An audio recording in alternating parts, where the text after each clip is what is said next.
ඔබගේ මැද්දේ කතා කරන්න යනවා මාතෘකාව. මෙය නැවත ආයුතු වෙලාවයි. ආමේන්. ඔබ මේක නැවත ආයුතු පැමිණෙන්න යුතු වෙලාවයි. අද ඔබ වැටිලා ඇති. නමුත් ඔබ වැටෙන තැනින් නැවත ඔබ එළියට එන්න වෙලාව අද. මම ඔබට කිව්වා 2020 මේ ජූලයි මාසේ පළවෙනි දා පස්සේ ඔබ නැවත ඔබ එළියට එනවා. ඔබ පල්ලෙහා වැටිලා ඇති. නමුත් මේක ඔබගේ ටයිම් එක. මේක ඔබගේ වෙලාව. Hallelujah. It's time for comeback. නැවත එන්න අවශ්‍යයි. ඔබගේ පාපෙන් නැවත එළියට එන්න අවශ්‍යයි. ඔබගේ ආර්ථික වැටීමෙන් ඔබ නැවත එන්න අවශ්‍යයි. ඔබ විශ්වාස කරනවද අද ප්‍රේමය ඔබගේ ජීවිතේ මා වෙනසක් ඇති කරයි කියලා ස්වාමීන් වහන්සේ වෙනස ඇති කරන්න උදව් වෙනස ඔබගේ ජීවිතේ මා වෙනසක් ඔබ නැවත ආයුෂ වෙලාවයි. ඔබ නැවත ඔබ එන්නවා ස්වාමීන් වහන්සේගේ වචනය ඒක වෙනසක් ඇති කරයි. Hallelujah.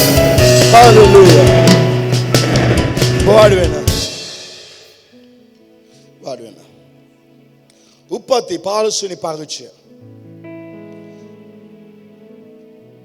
Genesis chapter 15 verse 13 to 16. උප්පත්ති 15. 13 වෙනි වචනේ සිට 16 වෙනි වචනේ දක්වා උන්වහන්සේ ආබ්‍රාම්ට කතා කොට නුඹේ වංශය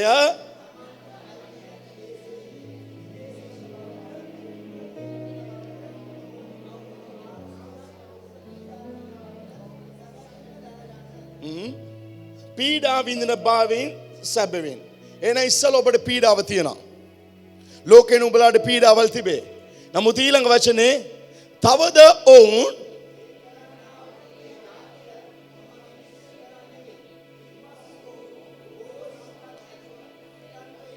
Hallelujah. ඔබට දැන් පීඩාව තියෙනවා. නමුත් ඔබ නැවත පිටත් වෙන මොහොතේ ඔවුන් බෝ සම්පත් ඇතුව පිටත්ව එන්නෝය. ස්වාමීන් වහන්සේ අද කියන ඔබ නැවත එන්නව විටදී ඔබ වැටුණා වූ තැනෙන් ඔබ ඉස් වෙන්නේ බෝ සම්පත් සමග කවුද මේ චර්ච් එකේ වැඩියේ සද්ද කරලා ආමෙන් කියලා පුලිගාලා ප්‍රශංසා කරද ඒ කෙනාට මේ වචනේ සිදුවේ. ස්වාමීන් වහන්සේ කියනවා මම නුඹව බෝ සම්පත් සමග මා නුඹව කේන්චනවා. මා නුඹව බෝ සම්පත් ඇතුව පිටත්ව එන්න තබනවා. ඕ මගේ ස්වාමීන් වහන්සේ කවදද බොරු කියන්නේ? එතුමා බොරු කියන මනුෂ්‍යෙක් නොවයි. පීඩාව ඊට පස්සේ ඔබ බෝ සම්පත් සමග එනවා. ආමේන්. ඔබ බෝ ධනවන්තයන් වෙන්න යනවා. ආමේන් කියනකෝ. හalleluya. ඊළඟ වචනය. ඒත් නුඹ શબ્දේ සමාදානේ නුඹේ පියවරුන් වෙතට යන්නේය. ඔන්ද මාළු වයසේදී මොන වයසේදී? ඔන්ද මාළු වයස. ඔක්කොම කියන ඔන්ද මාළු. ඊට පස්සේ සතරවෙනි පරම්පරාවේදී ඔවුන් නැවත මේ එන්නෝය ඇති. ස්වාමීන් වහන්සේ මෙතන කාරණා දෙකක් කියනවා. ආබ්‍රාම්ව කැඳවලා ආබ්‍රාම්ට වචන දෙකක් දෙනවා. ඒක විශ්වාස කරන්න අවශ්‍යයි. ඔබත් මාත් ආබ්‍රාම්ගේ පරම්පරාවය. අපි ක්‍රිස්තුස් වහන්සේට අයිති නම් අපේ ආබ්‍රාම්ගේ පරම්පරාව. ස්වාමීන් වහන්සේ ආබ්‍රාම්ට කාරණා දෙකක් පොරොන්දු දෙකක් දෙනවා. ඒ පොරොන්දුව මම අල්ලගත්තා. පළවෙනි එක ස්වාමීන් වහන්සේ කියන 15 වෙනි වචනේ ඔහුට ඒත් නුඹ සමාදාන නුඹේ පියවරුන් වෙතට යන්නේය. ආබ්‍රාම්ගේ මරණය ගැන සඳහන් කළා කියනවා හොඳ මාළු වයසේදී තැම්පත් කරනු ලබන්නෝය. හොඳ මාළු වයසේ. ස්වාමීන් වහන්සේ මෙතන කියනවා ඕගොල්ලෝ මැරෙන වෙලාවේ හොඳට කන් ඇයි කියලා. ආමෙන් කියනකෝ. කවුරුත් මෙතන බය වෙන්න එපා. ડોක්ටර් රිපෝට් එක කියනවා නුඹ ඉක්මනින් මැරෙයි කියලා. නෑ. මෙතන කවුරුත් ඉක්මනින් මැරෙන්නේ නැහැ. අපේ චර්ච් එකේ ඉන්න හැම කෙනාම හොඳට වයසයි කියලා තමයි මැරෙන්නේ. ආමේන්. නමුත් කවුරුත් පණ ඇදලා මැරෙන්නේ නැහැ. පපුව අල්ලගෙන මැරෙන්නේ නැහැ. ස්වාමීන් වහන්සේ කියන හොඳ මාළු කියන මොනවාද? වයසයි හැබැයි හොඳයි. දත් 32ම තියෙයි. ස්වාමීන් ආමෙන් කියපයිද විදත් කියන දෙන්න. ඇස් දෙක හොඳට පෙනේ. කවුරුත් මේ චර්ච් එකේ වයසක වෙලා පොළු අල්ලගෙන කවදාත් ඉන්නේ නැහැ. විශ්වාස කරන්න. අපිව මවපු දෙවියන් වහන්සේ කවදාත් අපිව නිකන් පණ ඇදලා කිඩ්නි එකක් වැඩ කරන්නේ නැතුව අත කොර වෙලා මන්ද බුද්ධි වෙලා පැම්පර්ස් දාලා වෙන කෙනෙක් අපි ඕදන්න තබන්නව දෙවියන් වහන්සේ නොවේ. ස්වාමීන් වහන්සේ කියන හොඳ මාළු වයසේ. හalleluya කියන හොඳ මාළු වයසේ. ආමේන්. ඕගලන්ට කාටවත් නර්ස්ලා අවශ්‍ය වෙන්නේ නැහැ. මරණ වෙලාවේ නර්ස්ලා අවශ්‍ය වෙන්නේ නැහැ. ආමේන් කියලා කියන. මට කවුරුත් මාව බලන්න අවශ්‍ය වෙන්නේ නැහැ. හොඳ මාළු වයසේ. මෙතන ඉන්න අයට මා කියන්න කැමති. ඔබ මැරෙන්න ඉස්සල්ලා දවසේ ඔබගේ වයිෆ්ට කියයි. ඔබගේ හස්බන්ඩ් කියයි. නෝනා අද රාත්‍රියේ මගේ අන්තිම දවස. එත මම යන්න යනවා. ආමේන්. ස්වාමීන් වහන්සේ මෝසෙස්ට කිව්වා කන්ද උඩ එන්න මම නුඹව ගන්න. හalleluya. එළියට ස්වාමීන් වහන්සේ වරේ මා ගන්න. ඔබ මැරෙන්න ඉස්සෙල්ලා ඔබගේ දවස ඔබ දැනගන්නේ. ඔබ හොඳ මාළු වයසේ මැරෙයි. මෙතන ඉන්න උගාදෙනෙක් වයස 100 පැනලා තමයි මැරෙන්නේ. ඔබගේ දරුවන් බලයි. දරුවන්ගේ දරුවන්ව බලයි. දරුවන්ගේ දරුවන්ව බලලා තමයි ඔබ මැරෙන්නේ. ස්වාමීන් වහන්සේ එච්චර දීර්ඝ කාලයක් ඔබ සුවේ එතුමා තබන්නව දෙවියන් වහන්සේ. හalleluya. හalleluya. ස්වාමීන් වහන්සේ මාළු වයසේ ડોක්ටර් රිපෝට් මේක කියන්න පුළුවන්. නමුත් ඒ ડોක්ටර්ගේ රිපෝට් ගේ ඉස්සරහා උන්වහන්සේගේ වචනය තමන මොහොතේ ඒ ડોක්ටර් රිපෝට් එක පැරදයි. මගේ දෙවියන් වහන්සේ කියනවා හොඳ මාළු වයසේ. ආමේන්. මම නම් අවුරුදු 120ක් ජීවත් වෙනවා. මම අවුරුදු 120ක් ජීවත් වෙනවා. ස්වාමීන් වහන්සේ ඔබ හොඳ මාළු වයසේ. ආමේන්. ඔබට කොණ්ඩේ සුදු නැතර ඔබ ලස්සනට ඉදී. නමුත් ඔබගේ කොණ්ඩේ සුදු නොතරි ඔබ සිල්වර් වගේ ඇති. ආමේන්. හalleluya. මා යේසුස්ගේ නාමයෙන් කියන කැමති. කාටත් සරමිටියක් පොල්ලක් අවශ්‍ය නැහැ. වයස වුණාම කොණ්ඩ අල්ලගෙන යන්න. මගේ ස්වාමීන් වහන්සේ කියනවා මා නුඹව හොඳ මාළු වයසේ. වාඩි වෙන්න. 15 වචනේ දාන්න.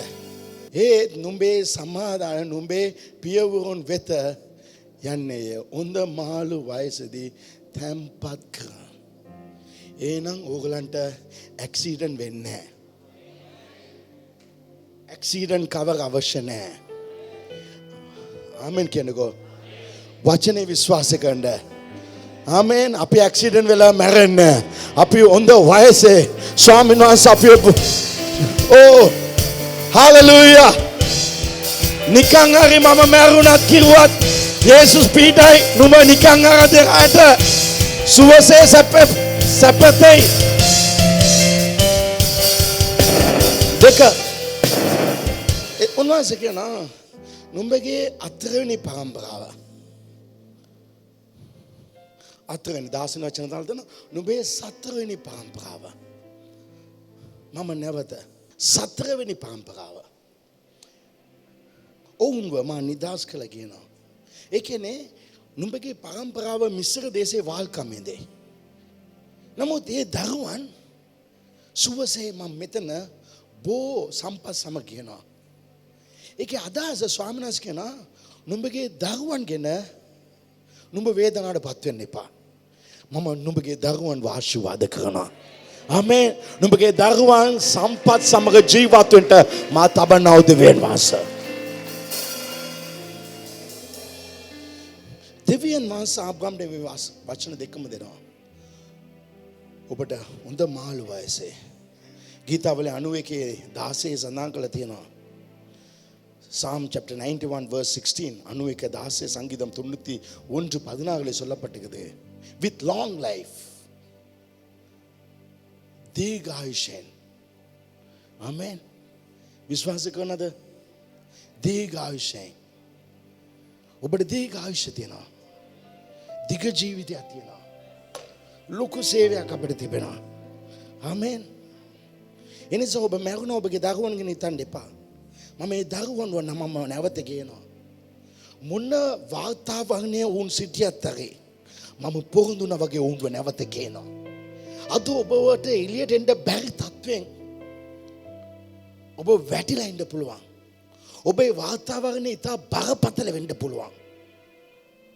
නමුත් මේක ඔබ නැවත එන්න ඕනේ කාලය.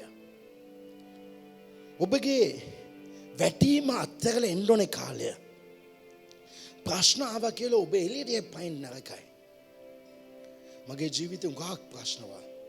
සේවය හැම දෙයකින්. නමුත් මම කවදාත් එළියට ගියේ නැහැ.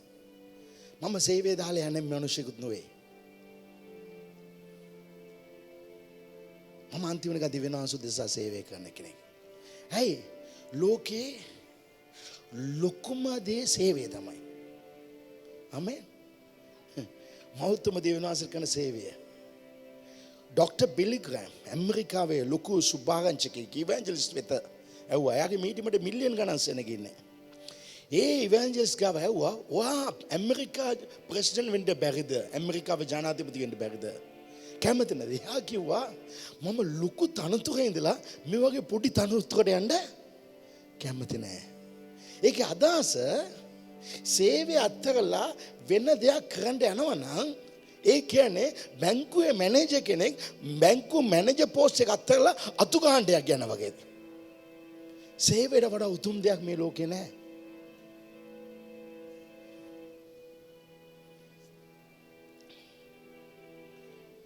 එනිසා මොන ප්‍රශ්නාවත් එළියට යන්න නැගයි. අපේ පරම්පරාව කෝටිපතීන්ගේ පරම්පරාව නෙවෙයි. රාජමණි කියන්නේ ඊටාම දුප්පත් කුලි ගෙදර ඉඳලා ජීවත් වුණා පවුලක්. ගේක කාමරයක් තිබුණේ. අපේ ඩෑඩි මේ පිරිමි ළමයි අපි තුන්දෙනා ස්කෝල්ට ගෙන්නන්නේ පුෂ් බයික් එකේ. ඒ දෙන්නව ඉස්සර වාඩි කරයි බාර් එකේ. තුන්වෙනි කෙනා අයියා පිටිපස්සේ වාඩි වෙයි. අද කාලේ වගේ මේ සීට් එක ටිකක් මදි ඒ කාලේ කුෂන් එක. ඒ නිසා මේ බාර් එකේ වාඩි වෙන්න අමාරුයි. ඒ රිදෙනවා.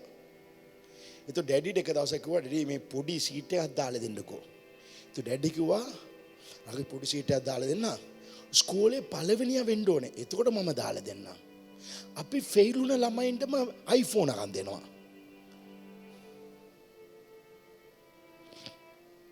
මේ පොඩි සීට් එකක් ඩැඩිට දාලා දෙන්න බැරි නිසා එයා කිව්වා එච්චර පල්ලෙයා.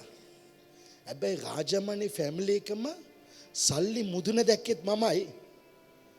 සල්ලි ඒ පාතාලේ අන්තිම තැනට ගියෙත් මමයි. හැම දෙයක්ම වෙනස් කරන්න පුළුවන් දෙවියන් වහන්සේට. මම ඇඟේ ශක්තිය වැඩ කරන්නේ මගේ ශක්තිය වෙන දෙයක්. අද ඔබ හිතන්න අවශ්‍යයි මම එළියට එනවා. මම උඩට එනවා කියලා. කරන්න බැරි දෙයක් නැහැ. ඇයි කිව්වත් අපෝ ශක්තිමත් කරනව දෙවියන් වහන්සේ තුලේ. සියලු දේ කරන්න අපිට ශක්තිය තියෙනවා. මම දුර්වලටපත් වෙන්නේ මම මානසික වැටෙන්නේ මට ප්‍රශ්නක් තියෙනවා නම් කාටවත් කියන්නෙත් නැහැ. හැයි අපි පල්ලෙහා ඉන්න එක ඇත්තයි. හැබැයි අපේ දෙවියන් වහන්සේ අපි උසස් කරන දෙවි කෙනෙක්. හලෙලුයා. අපි නමස්කාර කරන දෙවියන් වහන්සේ අපි උසස් කරනව දෙවියන් වහන්සේ. අද ඔබ හිතන්න පුළුවන් ඔබගේ ජීවිතය හැම දෙයක්ම විශ්සරලා තිබෙන්න පුළුවන් කියලා. දෙවෙනි සාමුවෙල් 14 වෙනි පරිච්ඡේදය 14 වෙනි වචනය. Second Samuel chapter 14 verse 14 14 හැම කෙනම සද්දෙන් කියන්න.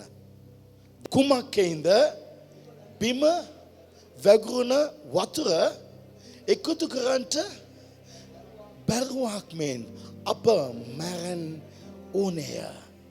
දෙවියන් වහන්සේ වනයි ප්‍රාණය ආනි නොකොට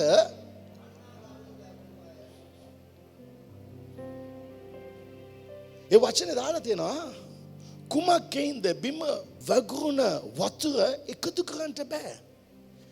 නමුත් අපේ දෙවියන් වහන්සේ කවුද? මේ කෝප්පේ තියෙන වතුර කවුද ආපහු ගන්න පුළුවන්ද? අඹ ගෙඩි 10ක් වැටුණත් අඹ ගෙඩි 10 අවුලලා ආපහු බෑක් එකේ දාන්න පුළුවන්. භාණ්ඩදායක වැටුණත් ඒ එකතු කරන්න පුළුවන්. නමුත් බිම වතුර දැම්මත් ආපහු ගන්න බෑ. ගන්න බැරි විදියට වැක්කිරලා තිබුණත් මගේ දෙවියන් වහන්සේ ඔබ නැවත ගන්නට බලවන්තයි. ඔබගේ ජීවිත ඔබම අප්සෙට් කරලා ඇති. ඔබගේ ජීවිත ඔබම කාලකන්ණි කරලා ඇති. ඔබගේ ජීවිත ඔබම නැති කරලා ඇති. ඒ ජීවිත නැවත එකතු කරලා එතුමා දෙන්නව දෙවියන් වහන්සේ. ඔබ උපන්දා සිට අද දක්වා ඔබ කොයි තැන්වල විසිකරවද? කොයි තැන්වල ඔබගේ ජීවිත නැතුණාද? ඒ හැම දෙයක්ම එකතු කරලා නැවත දෙන්නව දෙවියන් වහන්සේ. හල්ලෙලූයා. මගේ දෙවියන් වහන්සේ එච්චර බලවන්තයි. හල්ලෙලූයා. මම ළඟදී දේශනා කළා අක්කර ඩයමන්ඩ් කියලා. මම ලබන ඉරිද යනවා මේ අක්කර ගණන් මේ පොල් වත්තක් අන්නාසි වත්තක් බලන්න. හේ මගේ දෙවියන් වහන්සේ මම එච්චර විශ්වාස කරනවා. මගේ දෙවියන් වහන්සේට පුළුවන් නැවත. මම ඔබට කියන කැමති මේ අවුරුද්දේ ඔබ නැවත එන්න ඕනේ කාලය ඇවිල්ලා ඉවරයි. හල්ලෙලූයා. ඔබට ඔබගේ විශ්වාස නැද්ද? ඔබ ගාක් නොවේ. ගාටම විශ්වාසයක් තියෙනවනේ. යෝබ් 13 වෙනි පරිච්ඡේදය 8 ඉඳලා 9 දක්වා. යෝබ් 13 8 ඉඳලා 9 සෑම දින සබ්දෙන් එන්න අවශ්‍යයි. මක්නිසාද ගා කපා දැමුවොත් ඒක දෙවනු ලියලා ඒකේ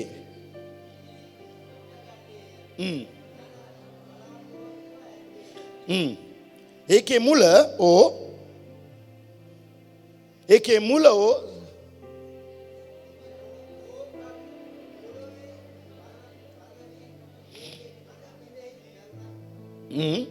වතුරට පෙඟීමෙන් ඒක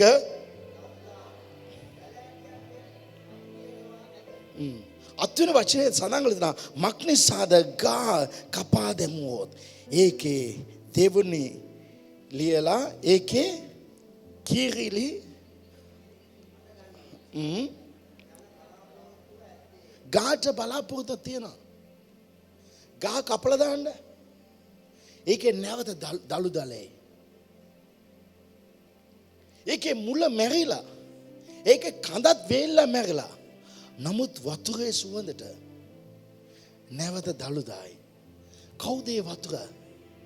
ඒ වතුර තමයි සුද්ධාත්ම වහන්සේ. සුද්ධාත්ම වහන්සේ ඔබගේ ජීවිතේට එනවා නම් අනිවාර්යෙන් ඔබගේ ජීවිතේ නැවත දලු දාන්න පුළුවන්. ඔබට අවශ්‍යයි දෙවියන් වහන්සේගේ ආත්ම වහන්සේ. ඒ ආත්ම වහන්සේ ඉන්නවා නම් ඔබගේ ජීවිතේ සම්පූර්ණ වෙනස් වෙයි. නැවත ඔබට එළියට එන්න පුළුවන්. බයිබලයේ ලූක් 15 වෙනි පරිච්ඡේදයේ අකීකරු පුත්‍රයෙක් ගැන සඳහන් කරලා තියෙනවා. ඒ අකීකරු පුත්‍රයා ඈත දේශයට ගියා. තමන්ගේ පියාවත් එක්කලා. තමන්ගේ පියාවත් එක්කලා ඈත දේශයට.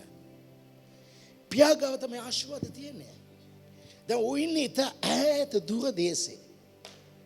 අද ඔබගේ ආර්ථික ආශිර්වාදයටත් ඔබටත් අතර පරතර විශාල වෙන්න පුළුවන්. ඔබ කෝටි ගණන් ණය වෙන්න පුළුවන්.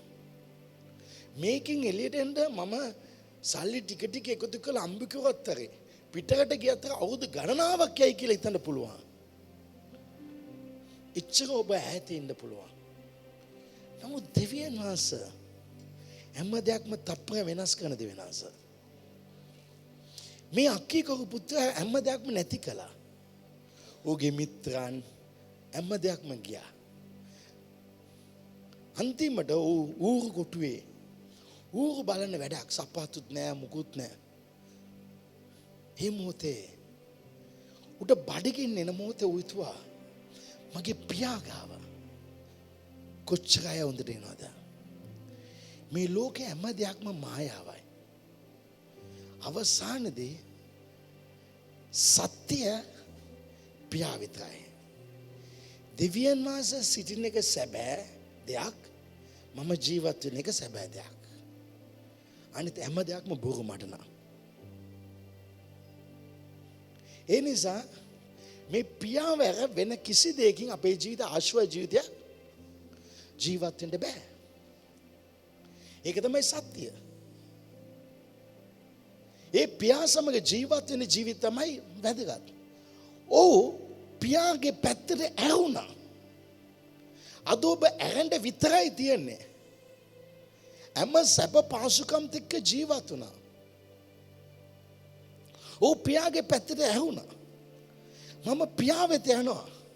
මේක ඉතුවේ සිටිවිල්ලේ. මම මෙතන නැගිටිනවා. ඉස්සල මෙතන වෙනස ඇති වෙන්න අවශ්‍යයි. බයිබලයේ සෙම්සන් කියලා මිනිහෙක් සිටියා. හැබැයි එයාට පොටවල් 8ක් තිබුණා. පොටවල් 8. එයාගව එච්චර තිබුණා. එයාගව බලයක් තිබුණා. ඒක ඕගාව තිබුණා. ඕ මොනවද කළේ? ඒක ගෑනු කෙනෙක් උඩුක්කේ වාඩිනවා. නිදාගත්ත. ඕගේ බලය ගියා. අද බලය යන්නේ උගක්ම ලව් කරන තැන් වල තමයි. ලව් කරන්න ගියාම ගෙදර තියෙන ආශිර්වාද නැති වෙනවා. දෙවියන් වහන්සේ එක්ක තියෙන සම්බන්ධකමක් නැති වෙනවා. ලව් කරුවම් බලන්න කෙල්ල මොනවද කරන්නේ?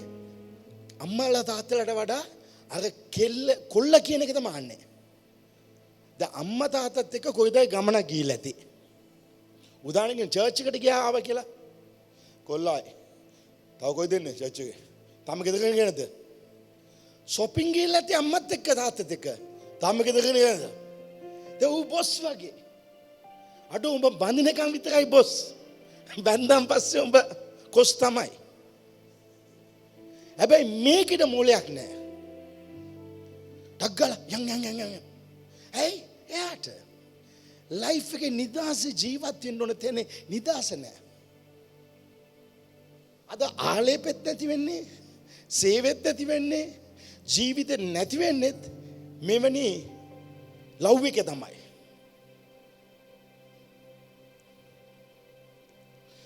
ලව් කරන්න ලයිසන් එක දෙන්නෙත් නැහැ. ලව් කරන්න එපා කියන්නෙත් නැහැ. හැබැයි මම දකින හැම ලව්ම දැන් බොරු වෙලා තියෙනවා. මේ ඔක්කොම බොරු.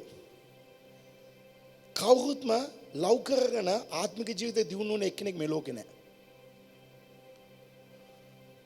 ලව් කරන්න ඉස්සලා ආත්මික හිටපය. මේ ඉඳලා උඩින් විසිරුණු අය ලව් කරුවම දැන් ගල් බිල්ල වගේ එකම තැන ඉන්නේ. දැන් ආත්මෙත් නැහැ, උලඟත් නැහැ. දැන් වැටෙන්නෙත් නැහැ, යන්නෙත් නැහැ. ඇයි? මලකඳ වෙලා. සෙම්සන් එහෙම තමයි.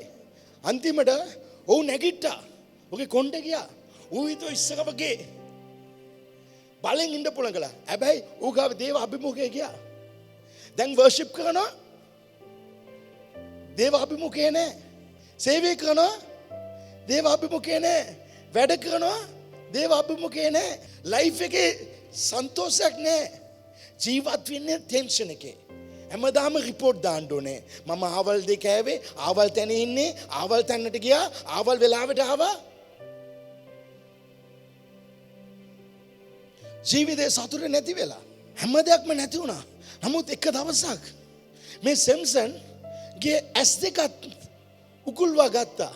දැන් විෂන් එක ගියා. පරමාර්ථය දැන් නැහැ. හැයි ඔඩුකුව පරමාර්ථය නැති කළා. ආදරය ලයිෆ් එක මම මේමයි ජීවත් වෙන්න ඕනේ කියලා පරමාර්ථය නැති කළා. දැන් ඇස් පෙනීම නැහැ. දී ඌ වටේට පිටි අම්බ කරනවා. ඒ කියන්නේ අරකෙක්ගේ බෙල්ලේ කුළු ගා දාලා වටේට එකම තැනේ කරකනවා. අද ලයිෆ් එක එකම තැනේ. මොනවාද ඔය කියන්නේ පිටි අම්බ කරන්නේ? මොනවාද පිටි අම්බ කරන්නේ? රොටි හදන්න අනුන්ට කෑම අදලා දෙන වැඩ. අපි අනුන්ව විනාශ කරන්න ඕන කෙනා අනුන්ට කවනවා. ස්වාමීන් වහන්සේ එම නොවේ කියන්නේ. උන්වහන්සේ කියන්නේ මම සතුරන් ඉදිරියේ නුඹට කෑම මේසක් හදන්නව දෙවියන් වහන්සේ. ඒ වගේ දෙවියන් වහන්සේ. නමුත් ඔය එක දවසක් කිව්වා ස්වාමීනි මට එක් වතාවක් සමා වෙන්න. මට එක් වතාවක් සමග දෙන්න. මට නැවතේ බලය දෙන්න. අද කී දෙනෙක් හිතනවද? අද ලයිෆ් එකේ මම උඩට එන්න ඕනේ කියලා හිතනවනම් ඔබ ඇරෙන්න ඕනේ දිව්‍යන් වහන්සේගේ පැත්ත. ඔබගේ ටැලන්ට් කවදාත් ඔබව දියුණු කරන්නේ නැහැ. ඇටිටියුඩ් and talent ගුණාංග සහ දක්ෂතා. ගුණාංග 85ක් තියෙන්න ඕනේ. ටැලන්ට් එකේ තියෙන්න ඕනේ 15යි. අද උඟාක් අයට දක්ෂතා තියෙනවා. හොඳ නැති දෙයක් කතා කරලා කොහමද විකුණන්න. හැබැයි ඒටේ ඔයාට විකුණන්න බෑ. ඒ මනුස්සයට. හැබැයි හොඳ අය තමයි ජීවිතේ දියුණු වෙන්නේ. කවුද හොඳ වෙන්න පුළුවන්? උන්වහන්සේ සමග ඉන්න අයට පමණයි. සැම්සන් කිව්වා මට ඒ බලය දෙන්න. උට නැවත කොණ්ඩේ ආවා. කොණ්ඩේ එන එක වැවෙන එක කවුරු දැක්කේ නැහැ. ඉස්සල්ලා මෙතන වැවෙන්න අවශ්‍යයි. මම උට එනවා. ඔක්කොම පටන් ගන්න ඕනේ මෙතනින් තමයි. මම කවදත් ඇඟේ ශක්තියෙන් වැඩ කරන්නේ නැහැ. මම මෙතනින් මාව ශක්තිමත් කළ දෙන්නේ. ආත්ම ශක්තිය මානසික ශක්තිය අවශ්‍යයි. ඇඟ උඟක් ශක්තිමත් වෙලා මානසික ඔබ වැටලා නම් කවදාවත් දියුණු වෙන්න බෑ. ඔබ ශරීරය දුර්වල වෙලා හිටියත් හරි ලෙඩ වෙලා පිළිකාව දැන් මේට මැරෙන්න හිටියත් හරි නෑ මම උඩට එනවා. මේ ශක්තිය තමයි වැදගත්. ඌට කොණ්ඩේ වැහුණා නමුත් කවුරුත් දැක්කේ නෑ. අද ඔබ දුප්පත් වගේ ඉන්න පුළුවන්. කවුරුත් දකින්න ඔබ දියුණු වෙන එකයි පිටස්තර. නමුත් ඔබ මෙතනින් දියුණුනත් ඔබට පුළුවන් හැම කෙනාව පරාජය කරන්න. මෙතනින් ඔබ වෙනස ඇති වෙන්න අවශ්‍යයි. අකීකරු පුත්‍රයා හිතුවා මෙතන මගේ පියා වෙත යනවා. අද මම ඔබට කියන්න කැමතියි. ඔබගේ කුණු ප්‍රශ්න වල පැත්තක දාන්න. පියා වෙත මම යනවා.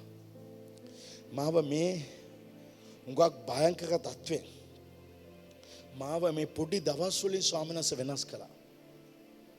මාව වෙනස් කළේ මේ පොඩි දවස් වලින්. මේ දෙවියන් වහන්සේ මගේ ජීවිත වෙනස් කරයි කියලා මම මෙතන හිතුවා. ඊට පස්සේ මම පියාගේ පැත්තේ යමු වුණා. මගේ පියා මාව වෙනස් කරයි. මේ අකීකරු පුතේ නැගිටලා මට අංගොන්දද ඌ නැගිටලා ඌ ඇවිදලා එන මොහොතේ පියා ඈතෙන් දැක්කා. මම පියා වෙත යනවා කියපු ගාම ඊළඟ වචනේ පියා දුවලා ආවලු. ඔබ පියා වෙත යනවා කියලා හිතනවා නම් පියා ඔබ ගාව දුවලයි. මම මේ අකීකරු පුත්‍රයා ගැන දේශනාවල් 10 වතාවක් දේශනා කළා දෙනවා.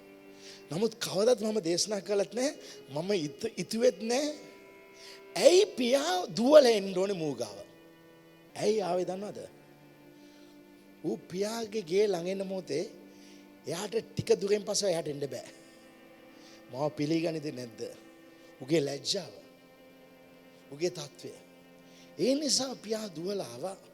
ඌව සරසලා ඌ අන්දලා ඌට හැම දෙයක්ම දාලා එකගෙන එන්න. මම ඔබට කියන්න කැමතියි. ඔබටම නැවත එන්න බෑ පරණ තත්වෙට. ඔබ පියා එක්කගෙන එන්න ඕනේ. පියා ගෙනාව නැත්තම් ඔබට යලි උඩට එන්න බෑ. ඔබට නැවත නිවසක් ගන්න බෑ. මගේ පියා ඔබ ළඟ ඇවිල්ලා ඔබ එක්කගෙන ආවේ නැත්තම්. කවදාත් ඔබට ආශිර්වාද තැනට එන්න බෑ. පියා ඔබ එක්කගෙන ආවේ නැත්තම්. මාව මෙච්චර දුර ගෙනාවේ මගේ පියා තමයි. ඒ පියා මගේ ශක්තියෙන් මගේ බලෙන් ආවේ නෑ. අද මගේ පියා ආන ඔබ ගාව ඔබ මා ගාව එනවනම් මම ඔබ එක්කගෙන එන්න. මම ඔබ ආශිර්වාද ගේන්න. මම ඔබ සම්පත් ලැබෙන්න. අද මගේ පියා ඔබට කියනවා මම ඔබ ගේන්න. ඔබගේ අයියා ඊර්ෂ්‍යාවල තරමට මම නැවත ඔබ ආශිර්වාද කරන දෙවියන් වහන්සේ අපේ සම්මත නැගිට සිටබෝ.